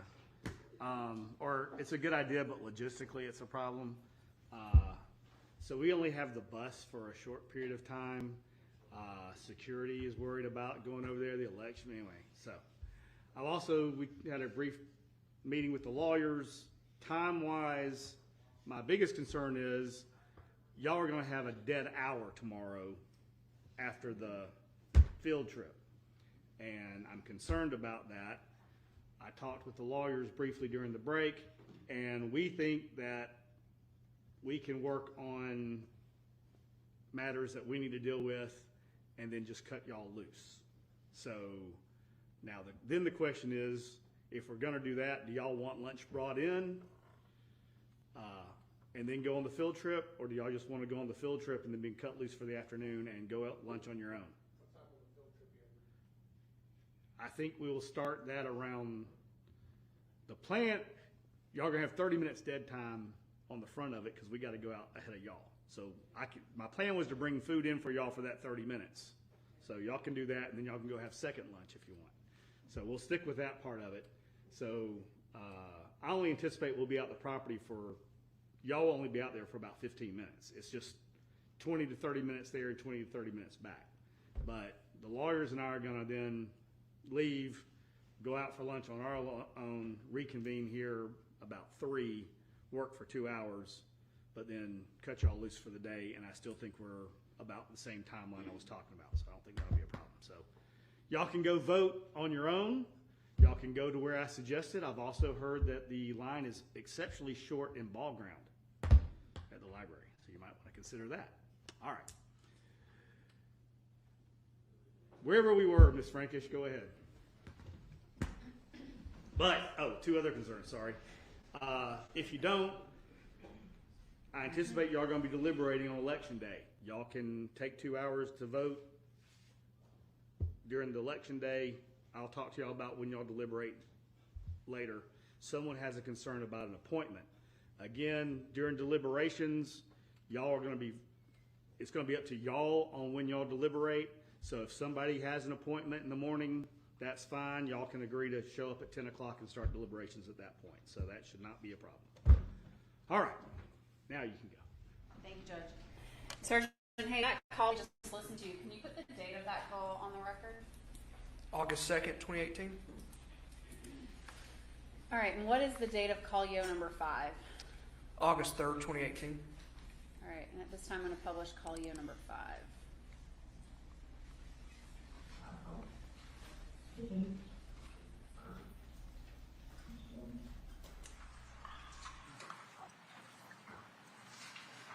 Is that? Oh, okay. We were back. Me and the puppies are in bed. He's gonna holler at you. In bed probably over an hour. Yeah, I think it's about 45 minutes ago you sent me that text that you were in bed.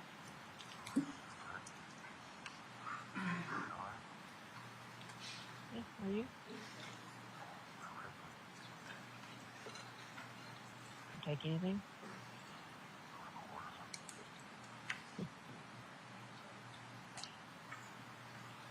Get you dinner. I did.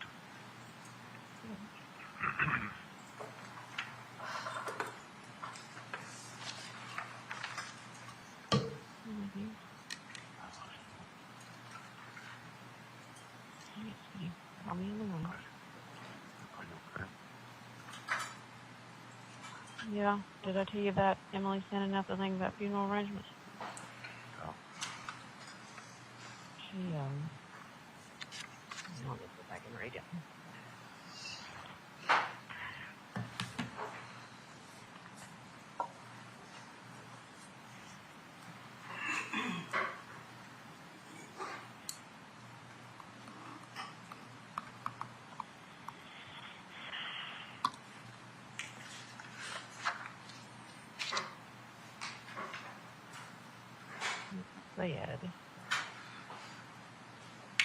Said, have reached out to the Roswell Funeral Home this week about the memorial service for Daddy. From my conversations with them this week, I think that they would be the best place to take care of Daddy. The Roswell Funeral Home has emailed me details about the cremation package that they offer. Their top package handles everything from picking up Daddy once his remains are released to cremation, urn selection, and a memorial service with reception celebrating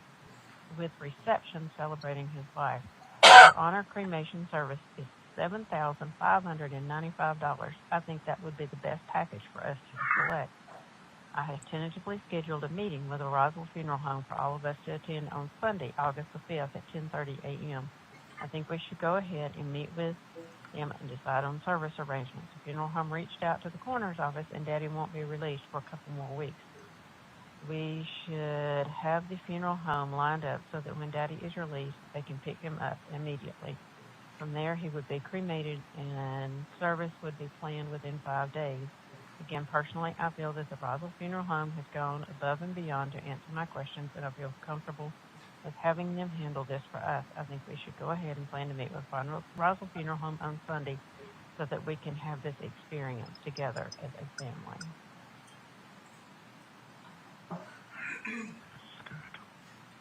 That's good.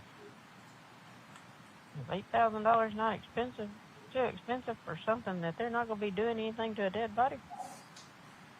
Except picking him up and bringing him over there. All you're doing is making your family happy. So. I know. Okay. Doesn't matter. Doesn't matter. $8,000 of money that I don't know that I have.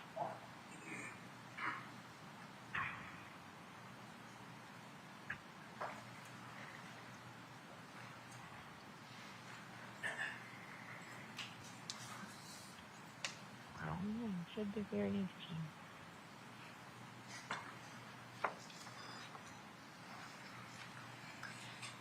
And I'm going to tell them, look, y'all, we don't know what there is because I ain't able to find out. Because my name's on nothing. Do you all understand that? But we can't go and plan on, an $8,000 funeral unless y'all are planning on coughing up $2,000 a piece.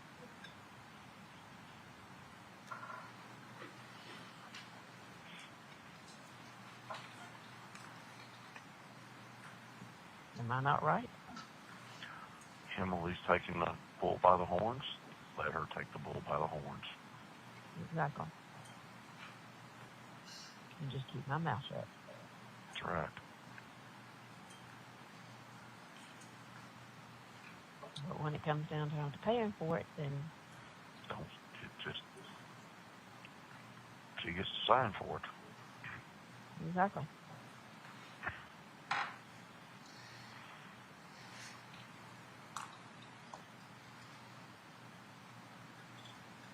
Thank you for being my voice of reason.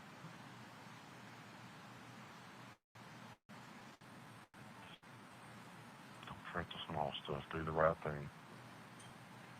Mm.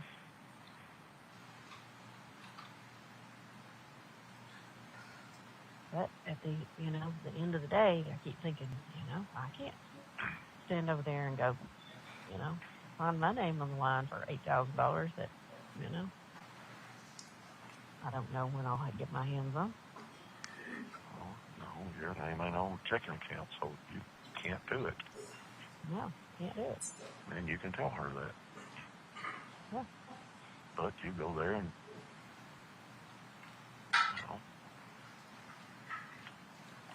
I don't care, but I can't pay for it. My name ain't on the checking account. Yeah.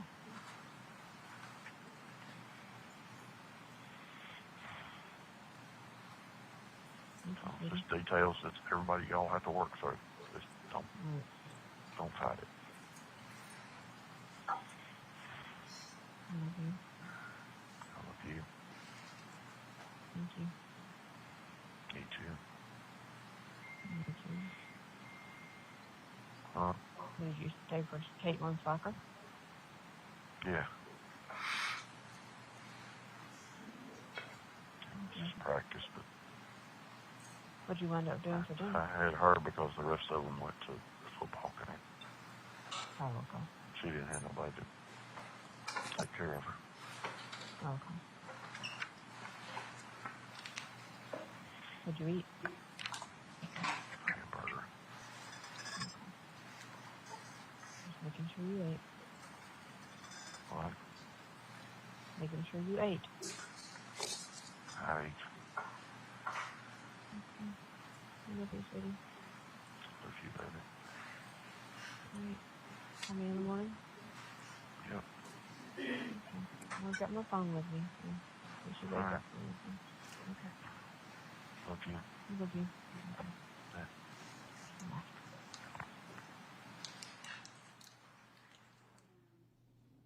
What is the date of Collio 6, Sergeant?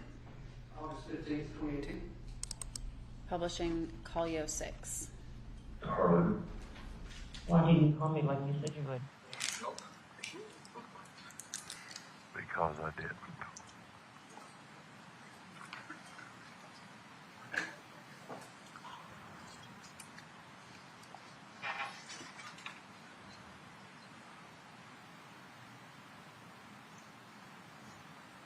Okay.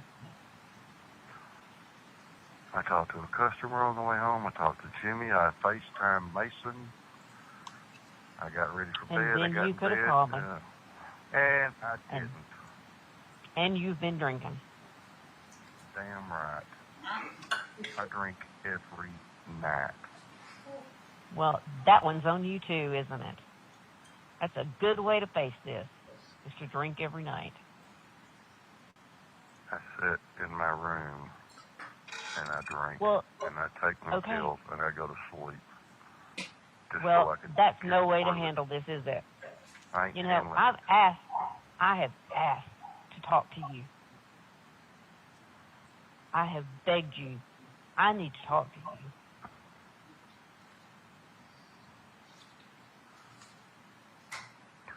Well, when I can sit down face to face and talk to you, I will.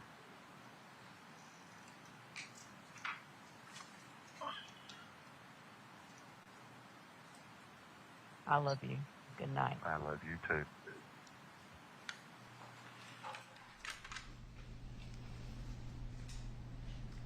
Sergeant Hayes, you mentioned, well, there's been mention of a security system at the house, and that was collected. Yes. Was that ever extracted? The data within it extracted? It was. There was statements from family members that it was not functioning. Was that confirmed when the data was extracted? In 2018, it was not functioning. Yes. Okay, so was it recording anything in 2018? No.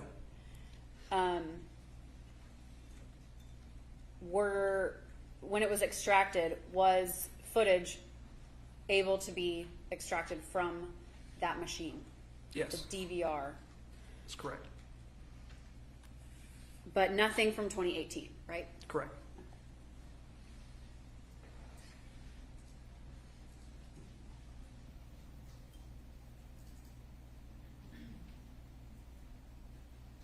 At this time, state moves to tender Hayes 51, 52, and 53. No objection. All right, then move. I'm publishing Hayes 53. And before I play this, do you know what we're looking at here, Sergeant? It's a video camera view of the front porch of the residence. What is the date up in the corner? 4/15/2017. Was there anything beyond 2017 in this DVR? No. And this is 2155 Purcell Lane? It is. And do you know who that is? That's Gary Farris.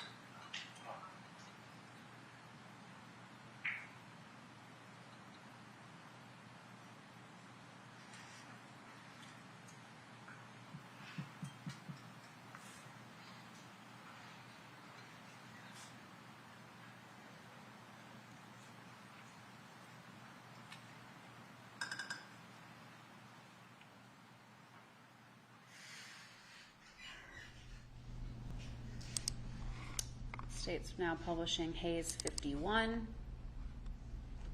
Is this that same angle from Hayes 53? It is. Does it appear to have night vision on It in does. this video? Yes. What is the title there down at the bottom? Front door?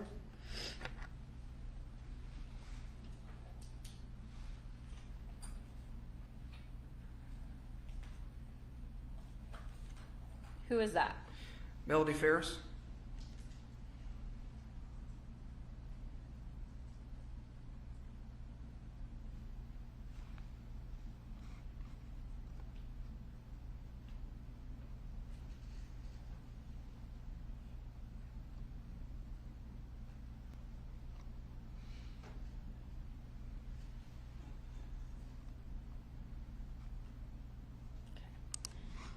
States Publishing, Hayes 52. Does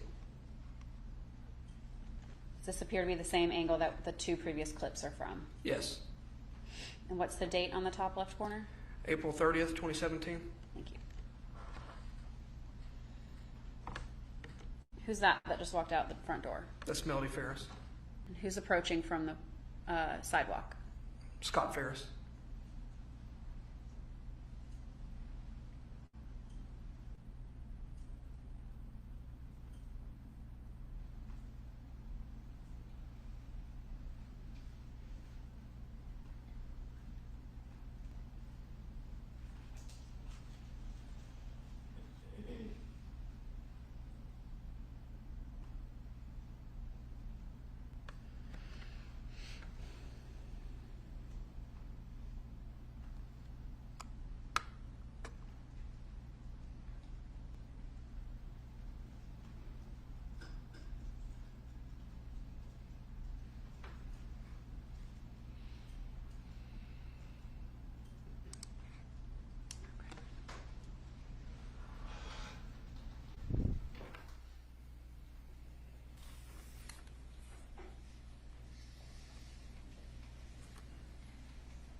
You heard the recordings of Miss Farris and Mr. Barton that we just played prior to lunch, correct? Yes. Now, when she was talking to you and Sergeant Kuykendall, it was actually Melody who pointed out Mr. Farris's remains to Scott. That's correct. And in the beginning of that interview, you were asking her about Scott Farris and Chris Farris. Correct.